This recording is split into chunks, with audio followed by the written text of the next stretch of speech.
안녕하세요, 마당새입니다. 성경이 말하는 진짜 세상 11번째 시간인데요.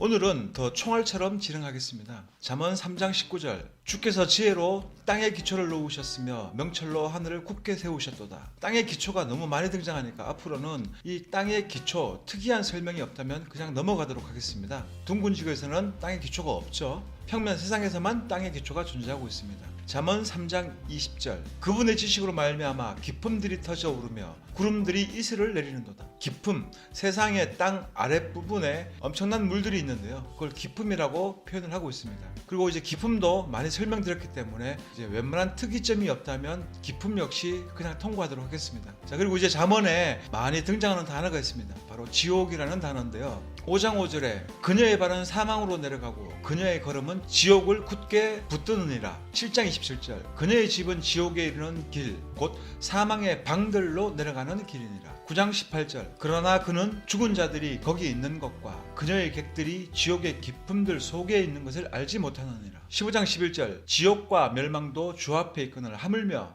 사람들의 자녀들의 마음은 얼마나 더 그러하리요. 15장 24절, 지혜로운 자에게는 생명의 길이 위에 있으므로 그는 아래에 있는 지옥에서 떠나느니라. 16장 25절, 어떤 길은 사람이 보기에 오르나 그것의 끝은 사망의 길들이니라. 23장 14절, 너는 그를 회초리로 때려서 그의 혼을 지옥에서 건질지니라. 27장 20절, 지옥과 멸망이 가득 차지 아니한 것 같이 사람의 눈도 결코 만족하지 아니하느니라. 자, 지옥에 대한 다양한 표현들이 나오고 있었는데요, 우리가 사는 땅 아래 깊숙한 곳에 지옥이 존재한다고 거듭 말씀하고 계신 명확한 구절들이고요. 또 이 지옥은 한 개가 아닙니다. 지옥은 여러 공간이 서로 나뉘어져 있고 죄에 따라서 각자 들어가는 방이 틀리다는 것을 알 수가 있는 구절들이 많이 있고요. 여기에 사망의 방들이라는 복수를 썼습니다. 27절에 사망의 방들이라고 복수를 썼죠. 18절에는 지옥이 깊음들 속에 있다고 말을 하고 있고요. 그리고 15장 24절에는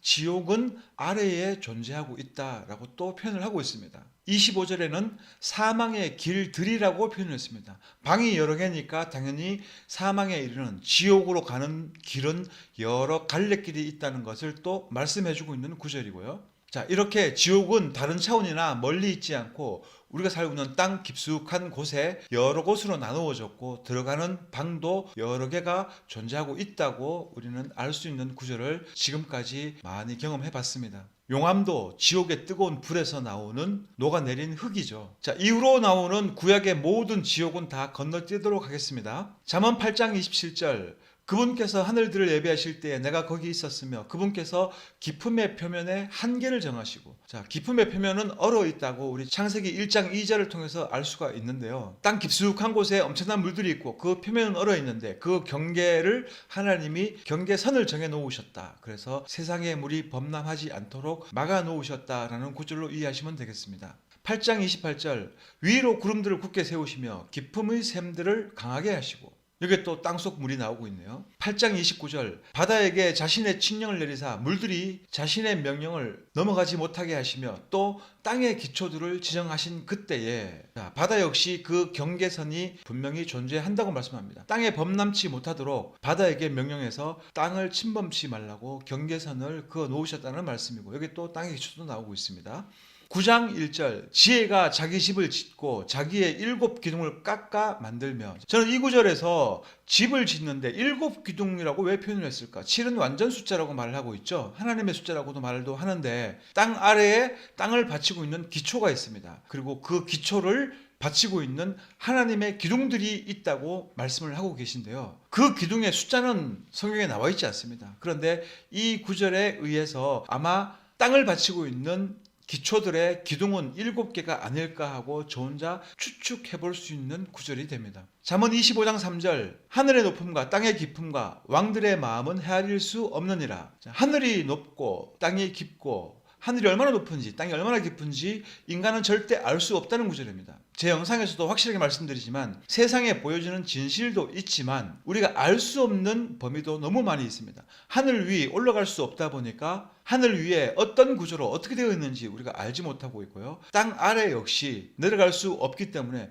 땅 아래는 또 어떤 시스템으로 되어 있는지 아는 사람이 단 한 명도 없고 본 사람 역시 한 명도 없습니다. 오직 하나님만 알고 계시고 하나님은 성경을 통해서 세상 구조에 관해서 설명해 놓으신 우리는 그 말씀을 통해서 유추해 볼 수는 있는 겁니다. 하지만 거기서 벗어난다면 잘못 빠질 수도 있겠죠. 잠언 27장 3절 돌은 무겁고 모래도 무게가 있으나 어리석은 자의 진노는 그 둘보다 무거우니라. 야, 이거 정말 무서운 말씀이에요. 자, 이 구절이 얼마나 무서운 말씀인지 아실 건데 제가 밀도 폭발 개념을 지속적으로 설명드렸었습니다. 중력은 없고 세상에 밀도만 존재하고 있다. 부력도 없다. 오로지 밀도만 존재하고 있다고 말씀을 드렸었는데요. 기품이라는 땅 아래 엄청난 물들, 끝이 없는 그런 엄청나게 기품이 존재를 하고 있어요.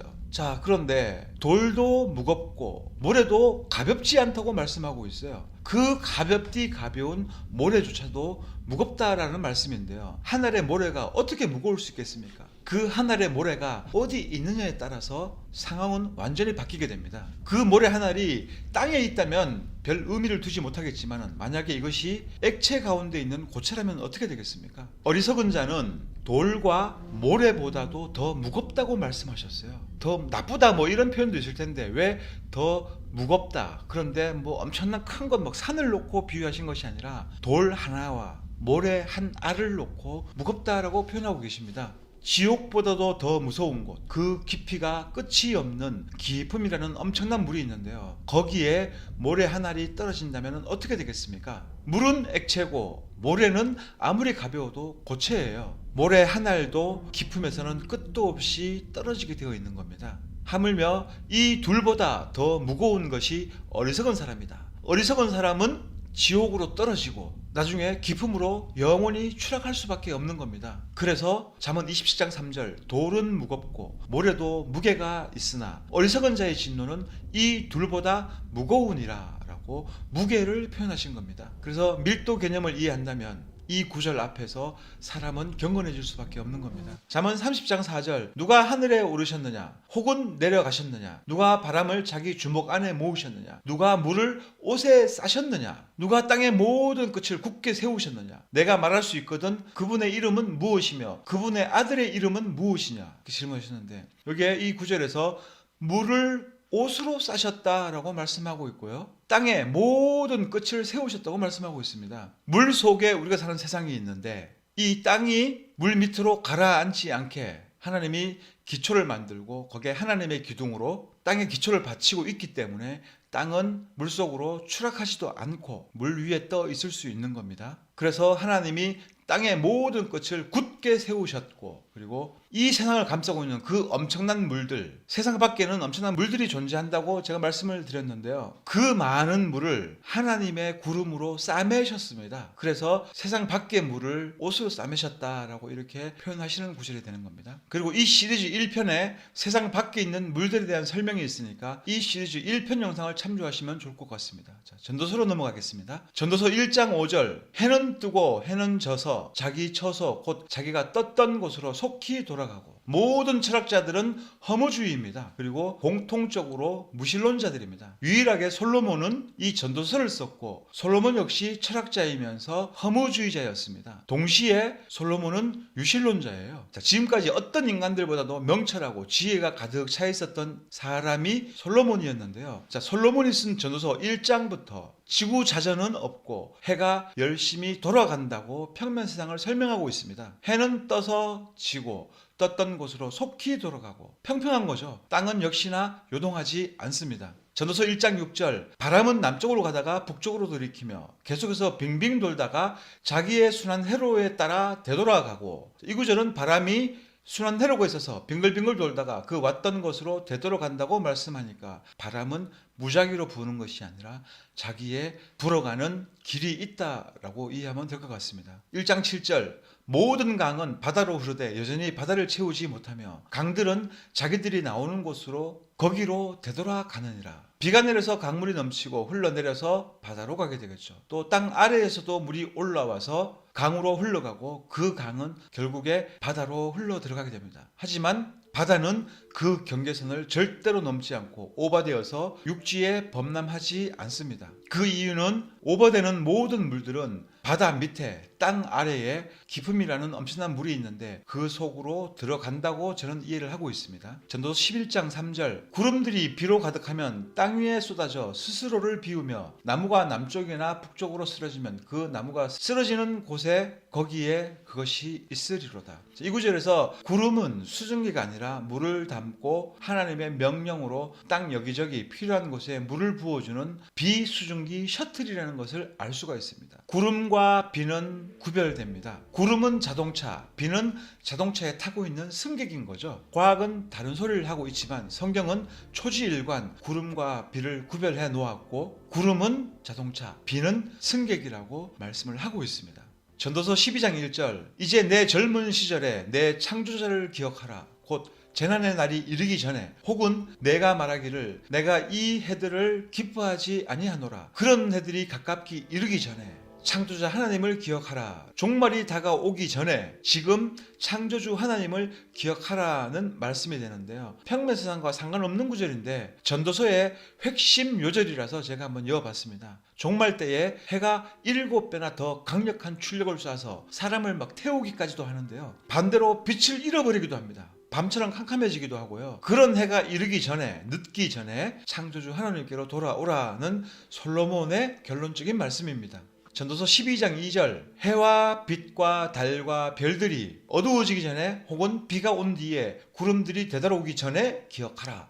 자, 창조주 하나님을 기억하라. 이어지는 구절로 해와 빛과 달과 별 네 종류의 조명이 등장을 하고 있습니다. 분명히 해와 빛은 나누어져 있고 같은 존재가 아니라고 말씀하고 있습니다. 빛은 대기 중에 존재하고 있는 성분들이라고 저는 생각하고 있는데요. 그래서 태양과 빛이 구별된다고 생각하고 있고 창세기도 자세히 살펴보면 처음에 먼저 빛을 만들었습니다. 그리고 식물들을 만들고 나무를 만들고 그리고 그 다음에 4일째 되는 날 비로소 태양과 달과 별을 만들었던 겁니다. 그래서 태양 이전에 빛이 먼저 존재했고 그 빛이 세상을 회전하면서 저녁이 되고 아침이 되었던 겁니다. 그래서 과학과는 전혀 맞지 않고 성경은 평면 세상을 말씀하고 있는 겁니다. 그리고 그 하반 구절에 보니까 비가 온 뒤에 구름들이 되돌아오기 전에 기억하라. 하늘에 있는 구름들이 비를 잔뜩 내리고 이제 물러간 상황에서 설명하고 있는 겁니다. 그 구름들이 다시 되돌아오기 전에 자, 이건 무엇 말씀하시냐면 구름들이 다시 남쪽으로 물러갑니다. 그래서 남극으로 가서 다시 물을 담고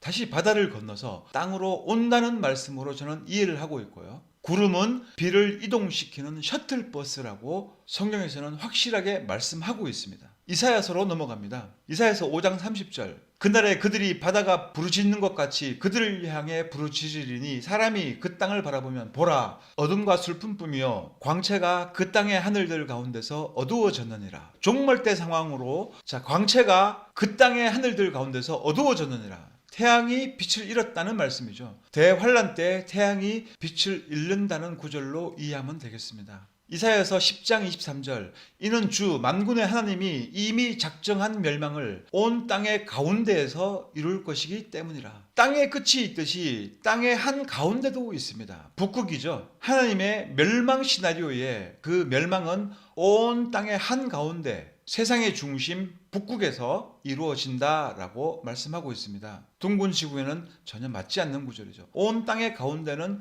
존재하지 않기 때문에 그런 겁니다. 그리고 이 땅의 멸망은 요한계시록과 연관되어 있는 말씀인데요. 이 이사야서 10장 23절 제가 요한계시록 때 이 내용의 깊이를 설명드리도록 하겠습니다. 이사야 13장 10절 하늘의 별들과 하늘의 별무리들이 빛을 내지 아니하고 해가 자기 길로 나아가도 어둡게 되며 달이 자기 빛을 비추지 아니하리로다. 여기 별무리들이 또 스스로 빛을 내고 있다고 말씀하고 있는 구절로 이해할 수가 있는 겁니다. 해가 자기 길 하늘의 회로를 타고 자기 길로 나아가다가 빛을 내지 않는다. 달도 스스로 빛을 내고 있었다라는 것을 이 한 구절을 통해서 알 수 있고 지구는 움직이지 않고 해와 달과 별이 움직인다는 것을 또 알 수 있는 구절이 되는 겁니다. 그래서 이사야서 13장 10절도 평면세상의 강력한 증거가 됩니다. 이사야 14장 13절 내가 내 마음속으로 이르기를 내가 하늘로 올라가 내가 하나님의 별들 위에 내 왕자를 높이리라. 또 내가 북쪽의 옆면들에 있는 회중의 산에 앉으리라. 이 구절 회중의 산이 등장하는데요. 이것은 북쪽 북극 중앙에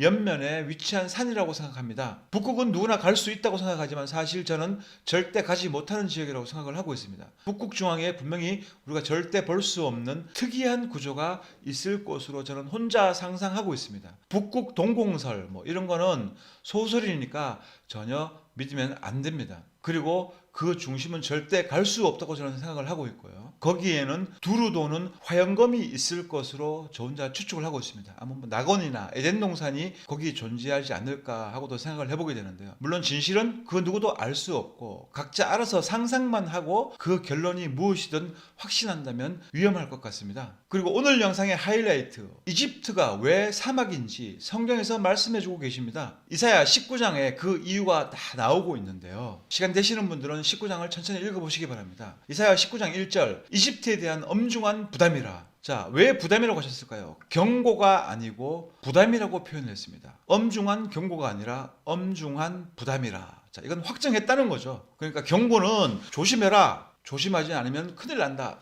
라고 볼 수 있는데 이건 경고가 아니라 확정했다라는 겁니다. 그래서 엄중한 부담이라. 보라, 주께서 빠른 구름을 타고 이집트에 임하시리니 이집트의 우상들이 그분 앞에서 흔들리며 이집트의 마음이 그것의 한가운데서 녹으리로다.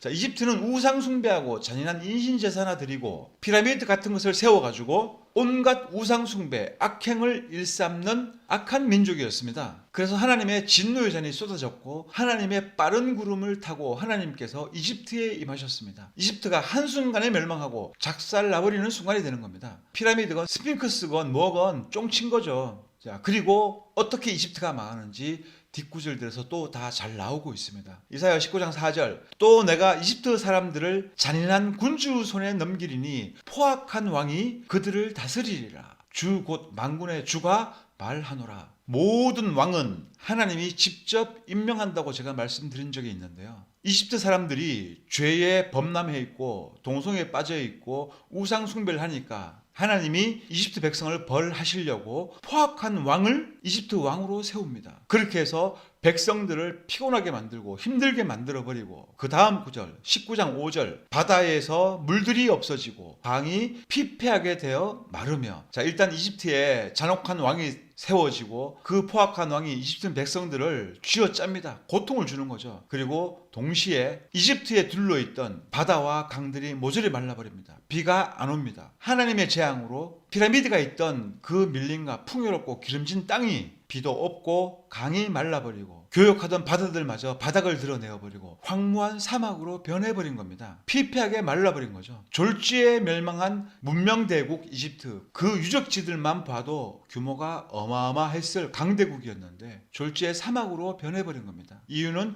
우상 숭배하는 제단들, 하나님을 대적하는 악독한 장소가 바로 이집트 피라미드였어요. 역사는 다른 말을 하고 진실을 왜곡시키고 있지만 성경에서는 명확하게 꼬집어서 말씀하고 있습니다. 이집트의 멸망 원인은 우상 숭배였고 그 벌로 악한 왕이 세워지고 바다가 말라버렸고 강이 말라버렸고 사막이 되어버린 겁니다. 이 구절을 읽고 우리나라와 비슷하다는 생각이 안 드십니까? 대한민국 기독교인들의 범죄 때문에 대한민국 국민이 힘들어지고 포악한 왕이 하나님의 임명으로 말미암아 세워졌습니다. 이집트는 바다가 말라버렸지만 우리나라에는 또 어떤 재앙이 임할지 저는 심히 두려운데요. 지금이라도 종교 지도자들이 권력을 잡으려고 쇼하는 것이 아니라 하나님 앞에 나와서 우상 숭배의 죄를 금식하며 회개해야 이 대한민국이 살아나는 겁니다. 대통령 아무리 바꿔보세요. 결과를 놓고 고민할 것이 아니라 원인을 놓고 고민을 해야 되는데 그런 것을 보는 눈을 가진 종교 지도자들이 많았으면 참 좋겠습니다. 이사야 24장 18절, 두려움의 소리로부터 도망하는 자는 구덩이에 빠지겠고 구덩이 가운데서 올라오는 자는 올무에 걸리리니 이는 높은 곳으로부터 창들이 열리고 땅의 기초들이 흔들리기 때문이라. 여기 높은 곳에 창들이 열리고 하늘 도움을 말씀하고 계신 거죠. 땅의 기초가 흔들리는 것, 과거형인지 미래형인지 저는 잘 모르겠지만 아무튼 하늘의 창문이 분명히 존재하고 있고 노아의 홍수 때도 하늘의 창문을 통해서 물이 땅으로 떨어졌다고 기록을 하고 있습니다. 하늘에는 분명히 창문이 존재하고 있습니다. 이사야 38장 8절 보라 내가 아하스의 해시위에서 내려간 각도들의 그림자를 뒤로 10도 물러가게 하라 하시니 이에 해가 자기가 내려간 각도대로 10도만큼 되돌아가니라. 이건 역대상인가에서 제가 설명했던 부분이기 때문에 넘어가도록 하겠습니다. 태양의 그림자가 10도만큼 뒤로 물러갔습니다. 태양이 후진을 했다는 사실입니다. 지구 자전하다가 지구가 역자전한 것이 아니라 태양이 땅을 회전하다가 역회전했다는 말이 되는 겁니다. 이사야 40장 21절 너희가 알지 못하느냐 너희가 듣지 못하느냐 처음부터 너희에게 알리지 아니하였느냐 땅의 기초들이 세워질 때부터 너희가 깨닫지 못하였느냐. 자, 여기도 땅의 기초가 나오죠. 이사야 40장 22절 땅의 원 위에 앉으신 이가 바로 그분이시니 땅에 거하는 자들은 메뚜기 같으니라. 그분께서 하늘들을 휘장같이 펼치시며 그것들을 거주할 장막까지 펴시고. 이 구절은 둥근 지구를 믿고 성경도 믿는 분들이 저한테 자주 댓글로 성경 좀 읽어라 하면서 제시하시는 성경 구절입니다. 지구가 둥글다고 성경에 써있다 이거죠. 자, 여기에 땅의 원 위에 앉으신 분 하나님이시죠. 땅의 원이라고 하니까 둥근 공으로 사람들이 다 착각을 하고 있는데요. 영어를 보면 더 정확합니다. 서클이라고 표현이 되어 있어요. 영어를 잘 이해하고 계신 분들이나 영어권에 계시는 분들은 이 구절이 평면세상의 강력한 증거라고 쓰고 있는데요. 그 이유는 서클이라고 하면 납작한 디스크 모양의 원을 말하는 것입니다. 볼은 공이고 서클은 납작한 디스크의 평면 원을 말하고 있는 거예요. 그래서 이 구절은 둥근 지구를 말씀하고 있는 것이 아니라 오히려 아주 평평한 세상, 평면 세상의 모양이 원으로 되어 있기 때문에 이 세상의 모양을 원이라고 말씀하시는 구절이고요. 둥근 지구를 말하고 있었던 것이 아닙니다. 서클이에요. 서클. 볼이 아니라는 말입니다. 그리고 하나님께서 왜 공 위에 앉아 계십니까? 말도 안 되는 소리죠. 성경을 바로 알아야 됩니다. 이사야서 60장 19절 다시는 낮에 해가 내 광채가 되지 아니하고 달이 내게 밝은 광채의 빛을 비추지 아니하며 오직 주가 내게 영준하는 광채가 되어 내 하나님이 내 영광이 되리라. 자, 여기에도 해와 달은 스스로 빛을 낸다고 말씀하고 있는 구절입니다. 따라서 스스로 빛을 내는 달은 절대 그림자가 존재할 수가 없고요. 그리고 구덩이도 없고 구덩이처럼 보이는 것은 착시 현상일 뿐이고 돌출된 표면을 가지고 있는 것이 달입니다. 자, 이렇게 이사야를 마쳤습니다. 이집트가 사막화되어서 멸망해버리는 이유가 나왔고 둥근 지구의 증거라고 제시하는 이사야 40장 땅의 원이라는 표현은 오히려 평면 세상의 증거였습니다. 성경 어디를 봐도 둥근 지구는 존재하지 않습니다. 안내 말씀 잠깐 드리겠습니다. 유튜브 정책 변경으로 비상업적 채널들은 경고 없이 삭제한다고 합니다. 제 컨텐츠도 환영받지 못하는 컨텐츠라 혹시 채널이 삭제되면 안 되기 때문에 광고를 조만간 포함시킬 계획입니다. 상업성 채널로 변경됨을 알려드리고 더 큰 부담을 가지고 더 성의껏 영상을 만들도록 최선을 다하겠습니다. 다음 회차에 구약을 다 마무리 짓고 신약으로 넘어갈 수 있도록 초광속으로 달려보겠습니다. 시청해주셔서 감사드립니다.